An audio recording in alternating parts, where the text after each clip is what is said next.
కర్నూలు జిల్లా మద్దికేర మండలం ఎంపీపీ అనితా యాదవ్ మాట్లాడుతూ రైతులు పండించిన పంటలకు మార్కెట్లో గిట్టుబాటు ధరలు లేక రైతులు చాలా ఇబ్బందికి గురవుతున్నారని, గత మాసంలో ఉల్లి రైతులు హెక్టార్కు 50,000 రూపాయలు ఇస్తామని ముఖ్యమంత్రి ఇంతవరకు ఇవ్వలేదని మద్దికేర ఎంపీపీ అనితా యాదవ్ అన్నారు. మద్దికేర మాజీ ఎంపీటీసీ శ్రీనివాస్ మాట్లాడుతూ గత సెప్టెంబర్ మాసంలో రైతులు పండించిన వట్టిమిరపకాయకు ధర లేక విలవిలలాడుతున్న సమయంలో మాజీ ముఖ్యమంత్రి వైఎస్ జగన్మోహన్ రెడ్డి గుంటూరు మిర్చి యార్డు సందర్శించి రైతులకు న్యాయం చేశారని అన్నారు. ఆన్లైన్ చేసుకొని కానీ నాకు ఇంతవరకు ఏం న్యాయం చేయలేదు. నేను 8 ఏళ్ళు ఆటో యూనియన్ ప్రెసిడెంట్గా పనిచేశాను. ఆటో యూనియన్ ప్రెసిడెంట్గా పనిచేసిన వానికే న్యాయం చేయలేదంటే మిగతా ఆటో డ్రైవర్లకి ఎందుకు న్యాయం చేస్తారని నేను కోరుతున్నాను. ఇప్పుడు ఎంతోమంది ఆ రోజు ఏం చెప్పావు, నువ్వు ర్యాలీకి వచ్చినప్పుడు ప్రతి డ్రైవర్కి న్యాయం చేస్తాను అని చెప్పినావు. లైసెన్స్ ఉన్న డ్రైవర్కి, లైసెన్స్ ఉన్న డ్రైవర్కే న్యాయం చేయలేదు. ఆటో పత్రాలు అన్ని నేను నాయకునిగా పనిచేశాను. ఆ రోజు నాయకునిగా పనిచేసిన 8 ఏళ్ళు పనిచేసినా కూడా నాకు ఇంతవరకు న్యాయం చేయలే.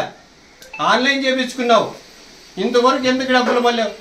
ఎవరికి మధ్యకర్లో 8 మందికే పడినాయి. మధ్యకర్లో 8 మంది ఉండేది. మధ్యకర్లో దాదాపు అంటే 100 ఆటోలు ఉన్నాయి. 100 ఆటోల్లో ఇంతమందికే పడినాయి. ఎందుకు మేము ఎందుకు ఇంతమంది కుటుంబాలు నాశనం అవుతున్నాయి? అందరికీ ఫ్రీ బస్ ఇడిసి అన్యాయం చేసావు, మా కుటుంబాలు నాశనం చేసావు.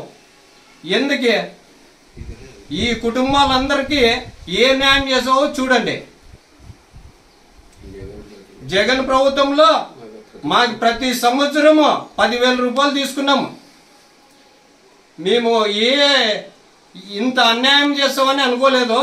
ఆ రోజు మీరు వచ్చినప్పుడు ప్రతి ఆటోని కార్మికునికి ఆశించినారు. కాకపోతే ఈరోజు ఏ ఒక్క డెవలప్ విషయంలో అయితేనేమి, రైతులకైతేనేమి, శ్రామికులకైతేనేమి, కర్షకులైతేనేమి, మహిళలకు, విద్యార్థులకు ఎటువంటి వాళ్ళు కూడా న్యాయం జరగకపోగా ఇప్పుడున్న ప్రజెంట్ సిచ్యువేషన్లో మీ ఉన్న గవర్నమెంట్, టీడీపీ గవర్నమెంట్ ఏ ఒక్కొక్కరు కూడా న్యాయం చేయట్లేదు. ఉదాహరణకి నిన్ననే ఆటోలకి అమౌంట్ వేసినామని చెప్పినారు 15,000 ఒక ఆటోకి. కాకపోతే గత 2023 లెక్కల ప్రకారము 15 లక్షల మంది ఉన్నారు ఆటో వాళ్ళు. వాళ్ళు ఈరోజు ఎంతమందికి పడింది? కనీసము 50% మంది కూడా ఆటోలకి డబ్బులు పట్టలేదు. గతంలో ఉల్లి రైతులైతేనేమి గిట్టుబాటు ధర కల్పిస్తామన్నారు. ఒక వారం తిరగకముందే మేము గిట్టుబాటు ధర ఇవ్వలేము, ప్రతి రైతుకు ఒక ఎకరాకి 20,000 ఇస్తామని ఆ గిట్టుబాటు ధర ఎత్తేయడం జరిగినది. ఆ గిట్టుబాటు ధర ఉండడం వల్ల ప్రతి ఒక్క రైతు ఎంత పంట సాగు చేస్తే అంత పంటకు లబ్ధి చేకూరేది. ఇప్పుడు గిట్టుబాటు ధర అనడం వల్ల ఏ ఒక్క రైతుకు ఒక హెక్టార్కు లేకపోతే 1.5 ఎకరాకు ఇచ్చే అవకాశాలు ఉన్నాయి. కాకపోతే ఒక రైతుకి ఇంత ఇస్తామని కూడా పర్ఫెక్ట్గా చెప్పడట్లేదు. గిట్టుబాటు ధర ఎత్తేసి చాలా రైతులకు తీవ్ర అన్యాయం జరిగినది.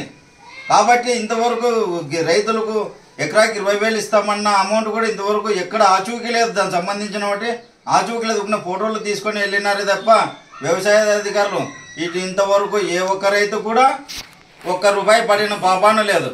అదేవిధంగా నష్టపోయిన రైతులు, కౌలు రైతులకైతేనేమి కౌలు రైతు కార్డు ఇస్తామని గతంలో చెప్పారు. ఇంతవరకు ఏ ఒక్క రైతు కూడా కౌలు రైతు కార్డు అనేది ఇవ్వట్లేదు.